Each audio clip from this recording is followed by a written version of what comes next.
अस्सलाम वालेकुम रहमतुल्लाह बरकातहू। मेरे प्यारे दोस्तों बहनों तो बिरावो गल इंज अज एक लतीफ़ा तुहानू सुना देना। लतीफ़ा बड़ा मज़ेदार है, ज़रा गौर नाल सुनना। एक पेंडू बंदा ते बड़ा चौधरी बंदा वसदा जमीना माल डंगर ते ढेर सारा कारोबार ते एक शहरी आ पढ़िया लिखिया, वो दोनों दोस्त बन गए। शहरी चंगा मुहज़ब ते चंगा पढ़िया लिखिया ते चंगा इलम वाला ते वकील आ हाई कोर्ट दा, ते जेड़ा पेंडू आ बंदा वो चौधरी बंदा डेरेदार आ ते माल डंगर ते इहो जिहियां चीज़ां ते देहाती ते देसी जबान ते पंजाबी बोलनी। हुण वो जेड़ा शहरी आ वो अद्धे कोल आवे, चीज़ां लै जावे, छलियां गन्ने दुध वगैरह देसी घ्यो वगैरह, ते वो सलाम दुआ जे बन गया, बेली जे बन गए। एक दिन इंज होया च उस जेड़ा ना शहरी उस आख्या भाई जान इंज तू ते मैं भाई बन गया, दोस्त बन गया एक दूजी दे, तू आके खाना मेरे कोल खा। पेंडू आखे ठीक है मैं खाना तेरे कोल आन खाना। पेंडू ओदे कोल दावत खाण वग गया। जिसले दावत खाण गया ना ते पेंडू देहाती जेड़ा ओदियां चंगियां मुच्छां वड्डियां वड्डियां रखी हुई आसो, ते वो मुच्छां विच ना कि उस चौल दिते ते चौल खाधे, उस ते मुच्छां विच चौल अड़ गया कोई।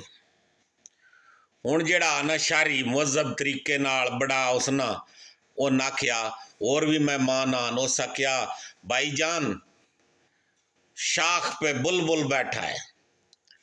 ओनू समझ लग गई पेंडू नो, उस मुच्छा ने हथ मारिया, चौल उतर गया ते मुड़ गप्पा शप्पा मारन लग पे। अला उस ओन भी दावत दिती, उस जेड़ा ना शहरी बाबू जेड़ा उन भी आखो आके मेरे को फलानी तरीक नू तेरी दावत आके खानी।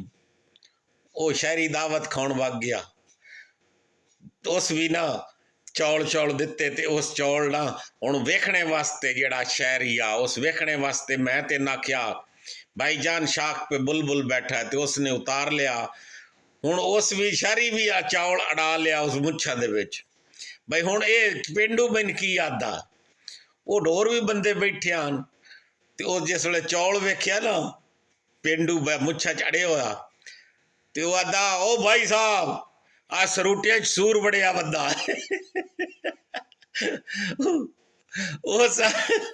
उस मुच्छा च हथ मारिया ते वो चौल ला चढ़ियो सो। ए भाई जी साडे पेंडूआं दी गल है, क्यों कि शारी तुसी जेड़े हो ठीक है वो आदे हो शाख पे बुलबुल बैठा है, असी तो मुड़ पेंडू आए हो आखना बसरूटिया च सूर बड़िया बंदा। सब तो बुल शाख पे बुलबुल बैठा ना आखीवे तो सही आखना बसरूटिया च सूर बड़िया बंदा। ओ शहरी जेड़ा हस हस के मुद्दा सारे तो हस हस मुद्दे उस चौल लाया उस गले आ रो भाई जी साथे निराज ना पेंडुआ ते होया करो, साडी जबान ही है असा शाख ते बुलबुल नहीं बैठा आखना, असा इहो आखना हुंदा बसरूटिया च सूर बड़िया बंदा। अल्लाह ताला तुहानू खुश रखे ते हमेशा फुल्लां दी तरह मुस्करांदे रहो, ते मेरे बहनों ते बिरावो हमेशा फुल्लां दी तरह मुस्करांदे रहो। अस्सलाम वालेकुम।